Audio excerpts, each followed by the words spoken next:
चंद्रमा।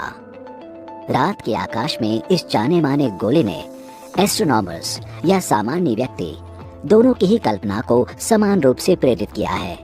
अनादिकाल से मनुष्यों ने चंद्रमा की सुंदरता पर काव्य रचे हैं और इसका उपयोग समय की गणना करने तथा समुद्र को पार करने के लिए भी किया है। आधुनिक काल में पृथ्वी के इकलौते प्राकृतिक उपग्रह चंद्रमा को इस मान्यता की वजह से भी अधिक महत्व मिला है कि सौर मंडल तथा विशेष रूप से पृथ्वी के उद्भव एवं विकास को समझने में चंद्रमा एक महत्वपूर्ण कड़ी है। इसके अलावा चंद्रमा के मूल्यवान संसाधन और कम गुरुत्वाकर्षण मनुष्यों के लिए इसे विशेष आकर्षक बनाते हैं। भारत ने एक प्रमुख स्पेस फेरिंग राष्ट्र के रूप में अपने चंद्रयान कार्यक्रम के द्वारा चंद्रमा का विस्तृत अन्वेषण किया है।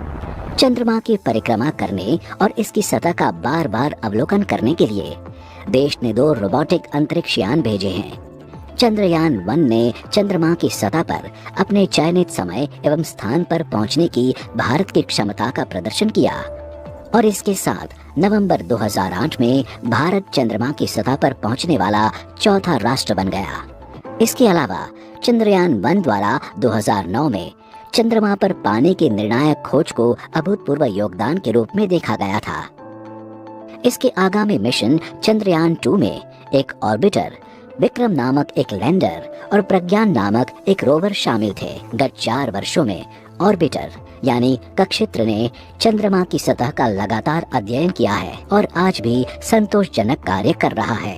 अब 3900 किलोग्राम वजन वाले चंद्रयान 3 अंतरिक्ष यान को चंद्रमा की सतह पर सॉफ्ट लैंडिंग कराने तथा रोवर की सहायता से चंद्रमा के अन्वेषण के लिए एक और फोकस प्रयास के उद्देश्य से चंद्रमा पर भेजा जा रहा है। भारत के सबसे सक्षम रॉकेट LVM-3 द्वारा इस अंतरिक्ष यान के लॉन्च के बाद रोवर सहित चंद्रयान 3 लैंडर को प्रोपल्शन मॉड्यूल द्वारा चंद्रमा की कक्षा में पहुंचाया जाएगा। कुछ समय पश्चात लैंडर उस मॉड्यूल से अलग हो जाएगा और चंद्रमा के दक्षिण ध्रुवीय क्षेत्र में सॉफ्ट लैंडिंग का प्रयास करेगा। यह क्षेत्र विशेष आकर्षण रखता है क्योंकि इसमें हमेशा छाया में रहने वाले क्रेटर हैं जिसमें जल, हिम और मूल्यवान खनिज हो सकते हैं। चंद्रयान 3 लैंडर में 4 वैज्ञानिक उपकरण या पेलोड है जिनमें से एक चंद्रमा के भूकंपों का अध्ययन करेगा जबकि दूसरा इस बात का अध्ययन करेगा कि चंद्रमा की सतह पर ऊष्मा किस प्रकार प्रवाहित होती है। तीसरा चंद्रमा की सतह के निकटवर्ती प्लाज्मा वातावरण का अध्ययन करेगा।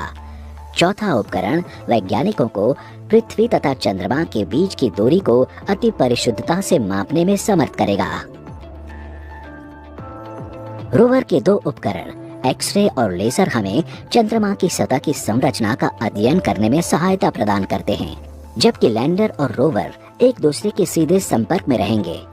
चंद्रमा की परिक्रमा कर रहा प्रोपल्शन मॉड्यूल पृथ्वी, जो कि एकमात्र ऐसा ग्रह है जिसे हम जानते हैं और जो निश्चित रूप से जीवन से भरपूर है, से आने वाले प्रकाश का प्रेक्षण करेगा। यह अवलोकन सूर्य के अलावा अन्य तारों की परिक्रमा करने वाले सुदूर ग्रहों की प्रकृति को समझने में सहायता करेगा। जैसे जैसे चंद्रयान 3 महत्वपूर्ण परीक्षणों से गुजरकर प्रमोशन के लिए तैयार हो रहा है, इसरो के हजारों वैज्ञानिक जो इसे प्रमोचित करेंगे, नियंत्रित करेंगे और विशाल डिश एंटेना का प्रयोग कर इससे मूल्यवान वैज्ञानिक डेटा प्राप्त करेंगे, आगे के चुनौतीपूर्ण कार्यों के लिए कमर कस रहे हैं। इससे पहले उनके समर्पण और कौशल ने भारत को पूरे विश्व से प्रशंसा अर्जित कर गौरवान्वित किया है।